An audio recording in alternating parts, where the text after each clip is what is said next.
Before we get started, please go over to Amazon.com and grab a copy of my book, Education and Justice. If you have an African-American son in public school, you need this book because I teach you the many ways that public schools mistreat African-American boys and what you can do to help your son. So go over there and get your copy immediately.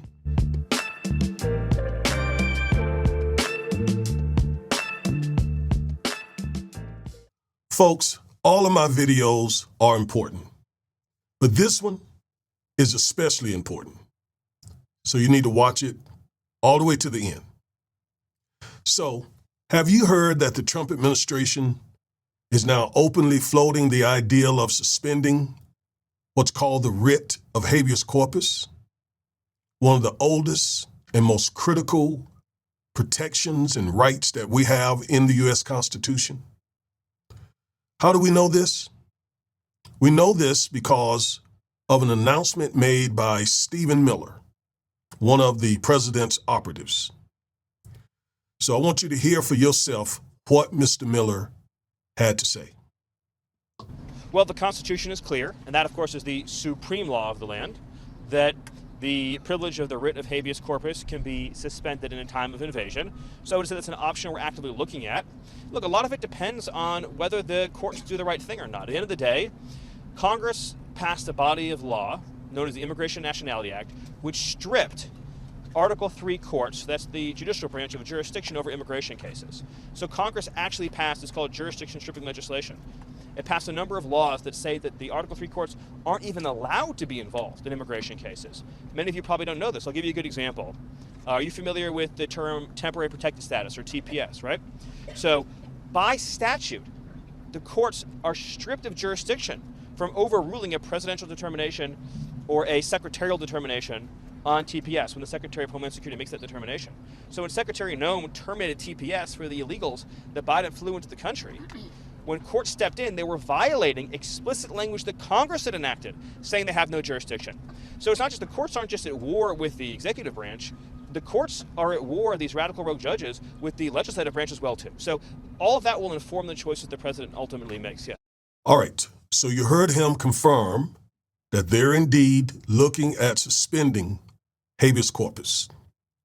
But he also made a false and misleading claim. He said the country has experienced an invasion. And he also claimed that Article III courts have no jurisdiction to hear immigration cases.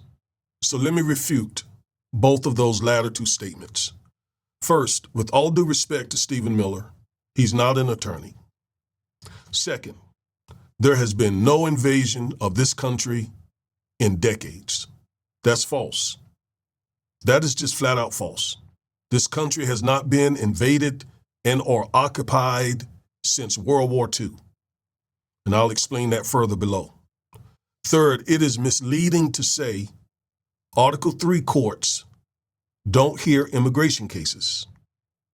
It's true that the INA strips Article III courts from hearing some immigration cases, but the INA does not strip Article III courts from hearing cases having to do with constitutional law, like habeas corpus, due process, First Amendment, etc., whether they're immigration cases or not.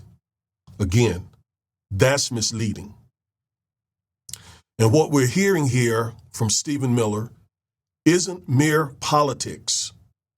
No, this is more authoritarianism knocking on our front door. And if we don't stop it now, the consequences could be devastating. Now, let's break it down. Let's start with what is habeas corpus. Habeas corpus, the term itself means you shall have the body. I'll explain it later. It is, that is, habeas corpus is your constitutional right to challenge unlawful detention. It is also your constitutional right to challenge other acts by the government or by opposing counsel. It gives you access to a judge to to tell your story, to argue your case, to explain your side. It is your way of ensuring that you have your day in court. It is what you could consider like an emergency brake in a car. You know, some cars have that emergency brake that you can pull to stop the car in emergency situations. Consider habeas corpus to be that. It's often used in criminal cases, immigration cases, child custody cases, civil rights cases. In our law firm, we used it recently when a judge refused to lower a bond for one of our clients. So habeas corpus is your way of fighting back to immediately get an audience or an opportunity before the judge. So in this instance, the Trump administration wants to stop immigrants, asylum seekers, and others from going to court. In other words, once ICE arrests someone, they want those detainees to be stuck. No hearing, no judge, no bond, no due process, just indefinite detention. Worse, Trump has publicly floated the ideal of sending detainees, including U.S. citizens, to prisons in foreign countries. He's already talked with El Salvador, and reportedly he has reached agreements with Rwanda and Libya. Yes, believe it or not. So let's be real. If the Trump administration can arrest and deny you court access and then ship you overseas, that's not democracy. That's not America. That's authoritarianism. So what does the Constitution say about suspending the writ of habeas corpus? Here's what the Constitution says in Article 1, Section 9, Clause 2. It says, quote, "The privilege of the writ of habeas corpus shall not be suspended." Listen at that, shall not be suspended, unless when in cases of rebellion or invasion, the public safety may require it. Now, let's look at that further. I want you to understand this very clearly. So I'm going to break it down. So the first thing I want you to remember is Article 1, Section 9, Clause 2 is in Article 1, which governs Congress, not the president. That is really important because that suggests, that infers, and it has been interpreted to mean that suspending the writ of habeas corpus should only be done by Congress or at least approved by Congress.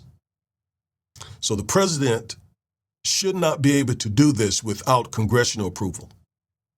Second, habeas corpus can only be suspended to protect public safety and only during a rebellion or an invasion. A rebellion would be, for example, the Civil War. An invasion is war itself. Now, how do we know an invasion is war? Because we had a judge recently to say so. He clarified that in a recent 2025 case involving Trump's use of the Aliens Enemies Act, federal judge Fernandez Rodriguez Jr., incidentally, who is a Trump-appointed judge. He ruled that Trump's use of the Alien Enemies Act wasn't proper because he disagreed, among other things, with Trump's interpretation of the word invasion.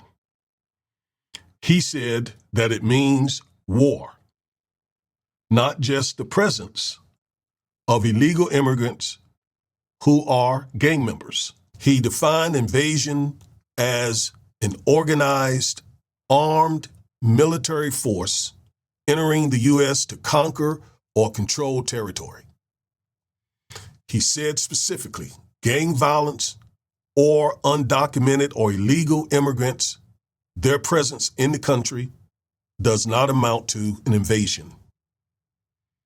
Now that ruling destroys Trump's and Stephen Miller's legal argument.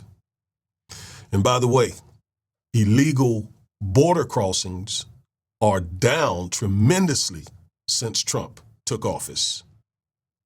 So clearly, there is no invasion, and there was no invasion. And the fact that border crossings are down significantly, the best in American history, that's based on DHS's own data. And here's the kicker. Habeas corpus has been suspended or attempted to be suspended not 50 times, not 25 times, not 100 times, not 10 times, 4 times in U.S. history. 4. Only 4. So let me walk through those briefly. The first time was Abraham Lincoln.